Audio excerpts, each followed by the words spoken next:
Disney said Kimmel was returning to ABC on Tuesday after a brief suspension tied to his comments about the killing of conservative activist Charlie Kirk, a story that has had the whole media industry on fire for a week. The Los Angeles Times reported the reversal from Disney. ABC's own news write-up ran quotes from Kimmel's return, including the part where he tells viewers why muzzling comedians is anti-American and why satire is a pressure valve, not a crime. People magazine even had the backstage read saying the staff gave him a standing ovation before the show, which you felt on camera when he walked out. Now, here is where the story gets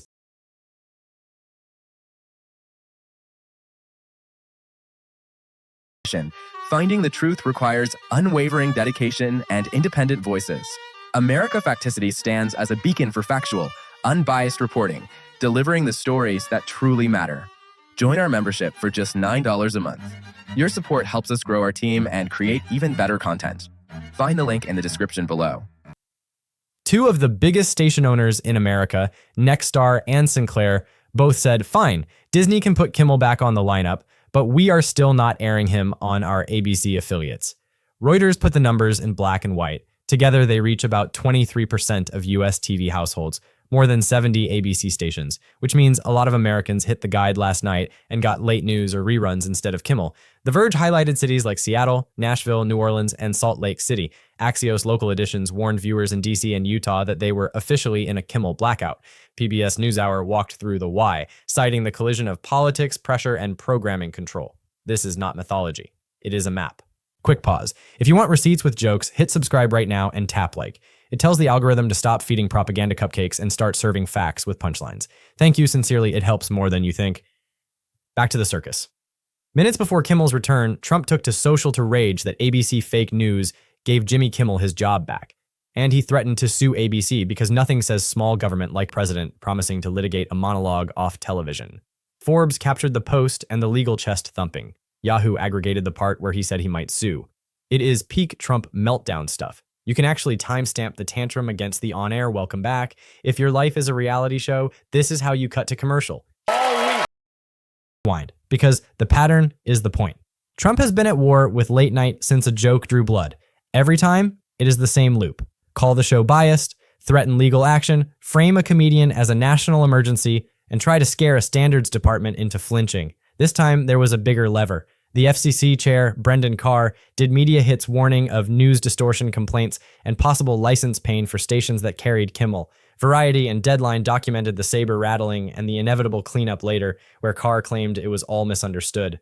Then, surprise, station groups announced preemptions. Nexstar posted the press release that their ABC affiliates would pull Kimmel for the foreseeable future. Deadline followed up that Nexstar would continue to preempt even after Disney restored the show. CBS News spelled it out. Dozens of ABC stations would not air the return. If you are wondering whether pressure works, look at the programming grid. Meanwhile, Jimmy Kimmel did what he does. He came back on ABC and used his monologue to draw a bright line. According to Reuters, he called silencing comedians anti-American, clarified he was criticizing political exploitation around a tragedy rather than the tragedy itself, and thanked people across the spectrum who supported free speech even while disliking his joke. The Guardian framed his monologue as a pushback against government threats and industry pressure, and ABC's recap captured the tone, part relief, part resolve. That is a professional way to handle a fiasco. Tell the truth. Do your job. Take the heat. Here's where the spin machine got busy. Fox News put the return into the raw truth to power blender on air, while also platforming the affiliate blackout like it was a normal programming call. The Faulkner Focus ran a segment titled, essentially, Kimmel is back, but affiliates are right to keep him off, and framed it as quality control and respect for viewers. I mean, sure, that is one way to sell a gag order. It is like calling censorship a content refresh. Fox did not hide the fact that Nexstar and Sinclair were sticking with the preemption. They just narrativized it as standards. You could see the political project underneath the anchoring. Let's talk about power, because this is not just TV gossip. When a sitting FCC chair signals pain for stations that air a host the administration dislikes, even if he later insists he meant something else, the chill effect is the point. Axios DC called it a blackout. Axios Utah told viewers to use Hulu the next day. The Verge did a national write-up on the size of the hole where a network show should be. When big media groups with pending regulatory business decide to keep the show off air, it reads like they heard the message loud and clear. You do not need a formal government order when a suggestion with a badge will do. That is jawboning. That is how soft authoritarianism works.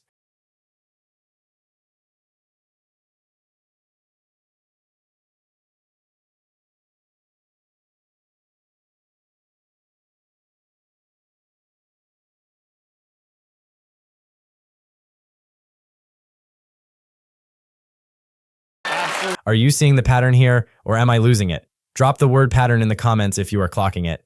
Tell me the wildest quote you saw from Trump's rant. And while you are here, make sure you are subscribed so you do not miss the next Meltdown Breakdown. Now, a little fairness. Affiliates can choose their schedules within network agreements. That is true. But the scale here, the timing, the echo of the FCC jawboning, the synchronized statements, the immediate rebrand of a network talk show as a danger to the public square, that is not normal. Reuters counted the reach at roughly a quarter of ABC's footprint. PBS spelled out how unusual it is to block a flagship late-night show en masse. Entertainment Weekly and Newsweek compiled city lists and replacement programming. The Wrap did a city-by-city breakdown. Those details matter because they show you this is not an isolated editor somewhere. It is coordinated corporate behavior under visible political heat. And about that lawsuit threat. If Trump actually sues ABC because Disney put a comedian back on air, Discovery would be a chef's kiss. Emails, text chains, affiliate memos, any communications from officials to broadcasters, all of it would be fair game. This is why most of these threats are puffery. The point is not to win in court. The point is to scare the next joke out of existence. Forbes captured the menacing vibe in his post. Yahoo did as well. If you are counting at home, the legal victories for trying to outlaw punchlines are zero. The chilling effect, though, you can feel that in every market list. Let's give credit where it is due. ABC did put the show back on. Kimmel did not tiptoe. He explained the difference between criticizing political exploitation and mocking grief. He used the moment to make a case for satire, then he did his job. ABC News took that message and packaged it cleanly. People magazine captured the sense of community on set. The Guardian framed the return as a test of whether comedians still get to exist in public without political permission slips. That is how the story should read. Free speech is not just for the people who applaud you, it is especially for the people who do not. Meanwhile, Nexstar and Sinclair are holding their lines. Their statements cite respectful discourse and community standards, and in some cases demand an apology or even a donation to Kirk's family and Turning Point USA as a condition of return. Entertainment Weekly reported on those asks. Variety has been chronicling the corporate chess. Deadline reported how to watch if your local station bailed. CBS News continues to track which stations are still preempting. You do not have to agree with Kimmel to see how creepy it is for a political figure to set conditions for a comedian's job. That is not a public dialogue. That is a loyalty test. ABC is basically the DNC, which is boilerplate, and suggested someone at ABC had told the White House Kimmel was permanently canceled. That fantasy appears nowhere in reputable reporting. The Hollywood Reporter has covered the back and forth closely. The LA Times has the Disney decision. Reuters has the reinstatement. None of them say ABC told the White House anything of the sort. That detail exists in Trump's post and the echo chamber that screenshots it. If you want to say ABC lied to you, bring the email. Otherwise, it is just fan fiction in all caps. Let's zoom out on the media landscape for a second. This is not just about one comedian. This is about whether a president can jawbone the distribution system so hard that a quarter of a network's footprint vanishes for a host he dislikes. It is about whether a regulator's wink is enough to make station groups flinch. It is about whether a corporate parent will stand up to the heat. And it is about whether viewers notice when a show disappears in their city and decides to push back. Axios Washington told viewers where the blackout hit. Axios Utah did the how to watch. Newsweek provided a map. The Wrap posted a city list. You can draw the borders of the blackout zone with those links alone. Now, because we also do the across the aisle thing here, Fox News clipped the return and framed it as tough love and standards. The New York Post took the hard line that Kimmel's comments were false and that affiliates were right to hold him off.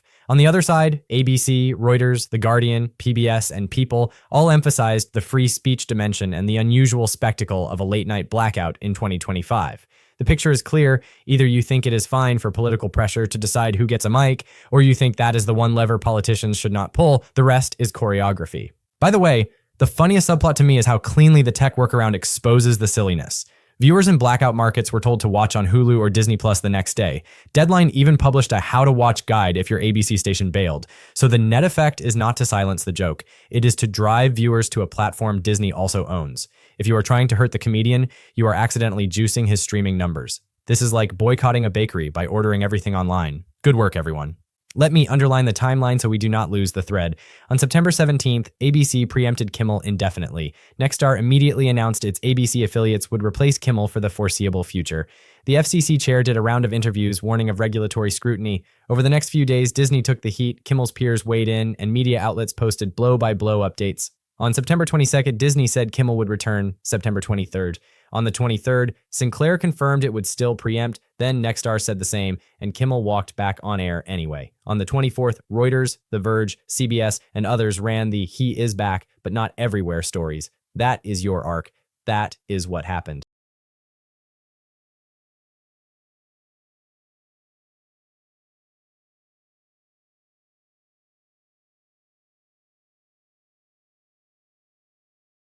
bigger archive, because Trump loses it is a series, not a one-off. When institutions tell him no, he reaches for the courts and the cameras. He does it with elections, he does it with investigations, he does it with jokes, he threatens to sue, declares victory no matter the outcome, and tries to make fear contagious. The problem is that comedy is stubborn.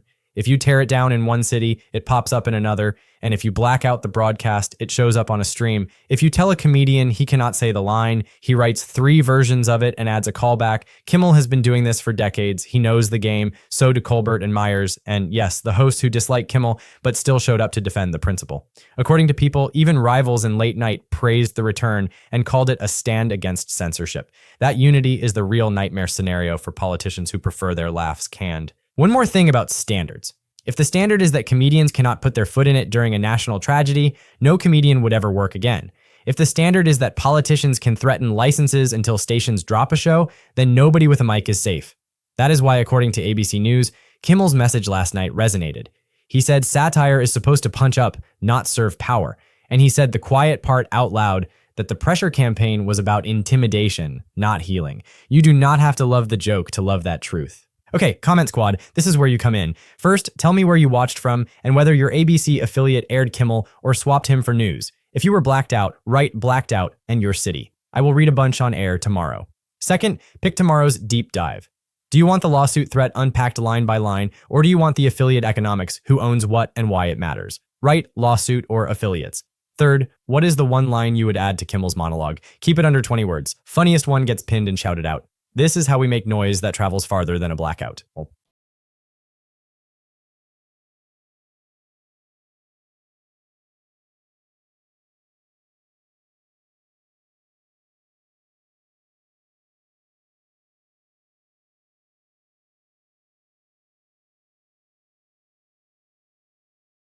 Here is the chain in plain English. Reuters confirmed Kimmel's 6-day suspension and return, and separately confirmed that Nexstar and Sinclair continued to preempt the show even after Disney brought it back. ABC News listed what Kimmel said on air. The Guardian captured his anti-American to silence comedians message. People documented the backstage ovation. Axios DC and Axios Utah told local viewers the show would not air there. PBS NewsHour explained the affiliate standoff. The Verge compiled the national footprint of the blackout. Deadline showed you how to watch around it. Entertainment Weekly and Newsweek spelled out which cities were affected and why. Forbes and Yahoo captured Trump's lawsuit threat in his own words. Fox News aired the "this is responsible" narrative while confirming the blackout itself. The Hollywood Reporter tracked Disney's decision timeline. That is a lot of cross-checks, which is the point. We check MSNBC, CNN, ABC, Fox, The Hollywood Reporter, and yes, even the tabloids like Daily Mail for the SEO gods. Then we talk. The facts are not hiding. You just have to be willing to read them. Here's the verdict. This was not just a Trump goes nuts episode. This was a stress test of the system. Politicians rage post knock a comedian off the air. Yes, if affiliates flinch. Can a regulator's wink scare a station group? Yes, if they have licenses on the line and deals pending. But can a network, a host, and an audience push back? Yes, and they did. The show went on, the jokes were told, the blackout got mapped and mocked, the lawsuit stayed a threat in search of a court. That is how this has to work. If you want a country where the punchline needs permission from a politician, that is a different flag. In this one, we laugh, we argue, we apologize when we miss, and we go back on stage. That is the job. If you are watching on YouTube, please subscribe to America Facticity for more breaking news. And seriously, drop pattern in the comments if you saw how fast a joke turned into a legal threat, then tell me your city and whether your ABC station aired the show. I am reading them, and we will call out the blackout map on air. According to a report published by Reuters and echoed by ABC News and PBS, the attempt to silence the monologue was real. According to Fox News, the blackout was just responsible programming. According to The Hollywood Reporter, Disney ran the calculus and brought him back anyway. According to the facts we just walked through together, the punchline is still legal, and tonight it was heard. And remember, if you like what you see, hit that subscribe button.